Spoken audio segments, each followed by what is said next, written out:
అందరికీ నమస్కారం. వెన్నెల్లో చందమామ కథలకు స్వాగతం. ఈరోజు కథ 1960 కాలం నాటి మోగ్లీ కథ. అరణ్య పురాణం 2. షేర్ఖాన్ రంకె వేసి, నా సొత్తు కోసం నేను ఈ కుక్కబొక్కల దగ్గర నిలబడాలా? షేర్ఖాన్ అంటే ఎవరో తెలుసా అన్నాడు. తోడేలమ్మ ముందుకు వచ్చి, రాక్షసి అనే బిరుదుగల నేనెవరో నీకు తెలుసా? మనిషి కూన నాదిరా సొట్టోడా, నా సొంతం. వాడు చావడానికి వీల్లేదు. వాడు మందతో పరిగెత్తాలి, మందతో కలిసి వేటాడాలి. ఓరి కూనల్ని తినేవాడా, కప్పల్ని తినేవాడా, చేపల వేటగాడా, చివరకు వాడు నిన్నే వేటాడాలిరా.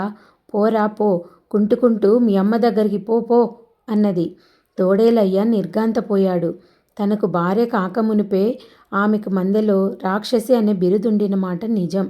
తోడేలయ్యకు తట్టుకోవచ్చేమో గాని తోడేలమ్మకు తట్టుకునే శక్తి తనకు లేదని, స్థానబలం ఆమెకున్నదని గ్రహించి షేర్ఖాన్ తుర్రుమంటూ తల వెనక్కు పీక్కొని, గుహ వెలుపల నుంచి దొడ్డి కుక్క దొడ్లో మొరగడానికేం, ఈ మనిషి కూన పెంపకం గురించి మంద ఏమంటుందో నేను చూస్తాను. ఆ కూన నాది, ఎప్పటికైనా నా నోటికి అంది తీరుతుందర్రా జల్లితోక ముచ్చుల్లారా అని అరిచాడు. షేర్ఖాన్ అన్నది ఒకటి నిజం. ఈ కూన మందకు చూపాలి. దీన్ని ఉంచుకుంటానంటావా అన్నాడు తోడేలయ్య. ఉంచుకుంటానా? రాత్రివేళ నగ్నంగా ఆకలితో వచ్చాడు. కాస్తైనా జంకలేదు. ఆ కుంటి కసాయివాణ్ణి చంపి వాయిన్ గంగాకు పారిపోయి ఉండేవాడు.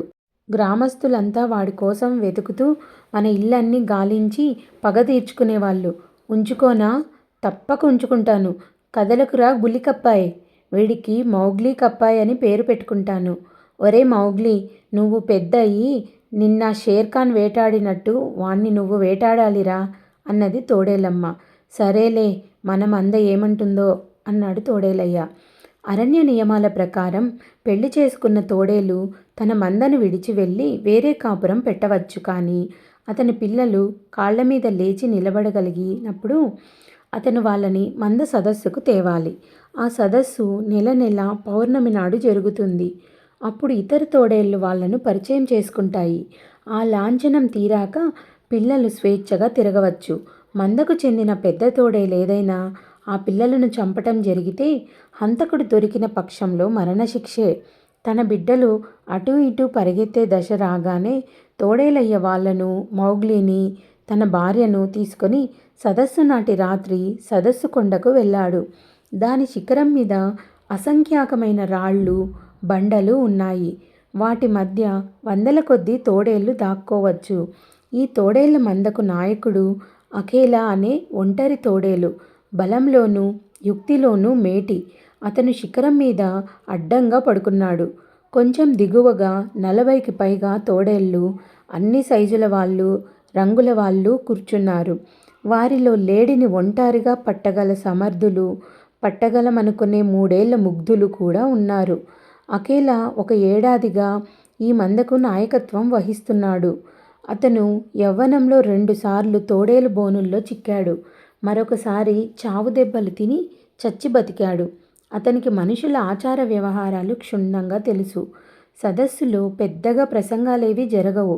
తల్లిదండ్రులు వలయంలో కూర్చొని ఉంటే మధ్యలో పిల్లలు పిల్లి మొగ్గలు వేస్తూ ఆడుకుంటారు. ఉన్నట్టుండి ఒక తోడేలు వృద్ధుడు చెప్పుడు కాకుండా వెళ్ళి ఒక పిల్లని పరీక్షగా చూసి తిరిగి యథాస్థానంలో వచ్చి కూర్చుంటాడు. ఒక్కొక్కసారి ఒక తల్లి తన బిడ్డను నలుగురు గమనించగలిగినందుకు బాగా వెన్నెల పడే చోటకి తెస్తుంది. శిఖరం మీద నుంచి అఖేలా, తోడేళ్లారా బాగా చూడండి, మీకు చట్టం తెలుసు గదా అంటాడు. తల్లులు కూడా ఆదుర్దాగా ఆ మాటలే తాము కూడా అంటారు. చిట్ట చివరకు మౌగ్లీ కప్పాయిని పరిచయం చేసే సమయం వచ్చింది. తోడేలమ్మ మెడ మీద రోమాలు నిక్కబొడుచుకున్నాయి.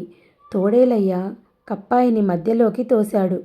కప్పాయి అక్కడ కూర్చొని నవ్వుతూ వెన్నెలలో మెరిసే గులకరాళ్లతో ఆడుకోసాగాడు. అఖేలా తన పాదాల మీద ఆనించిన తల ఎత్తకుండానే బాగా చూడండి, బాగా చూడండి అన్నాడు. గుట్టల వెనకల నుంచి గాంట్రింపు అస్పష్టంగా వినిపించింది. తర్వాత షేర్ఖాన్ గొంతు ఇలా అన్నది. ఆ కూన నాది, దాన్ని నాకివ్వండి. స్వతంత్ర ప్రజలకు మనిషి కూనతో ఏం పని? అఖేలా తన చెవులను కూడా కదపలేదు. అతనన్నాడు, తోడేళ్లారా బాగా చూడండి, స్వతంత్ర ప్రజల ఉత్తర్వులతోనే గాని పైవాళ్ళ ఉత్తర్వులతో పనేమిటి? అనేక కంఠాలు ఒక్కసారిగా గోండ్రించాయి.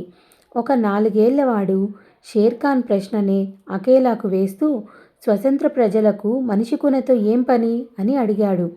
అరణ్యంలో మరొక నియమం ఉన్నది. ఒక కూనను మంద ఆమోదించడం గురించి అభిప్రాయ భేదం కలిగినప్పుడు మందకు సంబంధించిన వారు ఇద్దరు సిఫారసు చేయాలి. అలా సిఫారసు చేసేవారు కూడా కూన యొక్క తల్లిదండ్రులై ఉండరాదు. ఈ కూనను ఎవరు సిఫారసు చేస్తారు అని అకేలా అడిగాడు. ఇంకా ఉంది. ఈ కథ మీకు నచ్చిందనుకుంటాను. ఈ కథ నచ్చినట్టయితే లైక్ చేసి, షేర్ చేసి మా ఛానల్ని సబ్స్క్రైబ్ చేసుకొని ఎంకరేజ్ చేయండి. Thank you.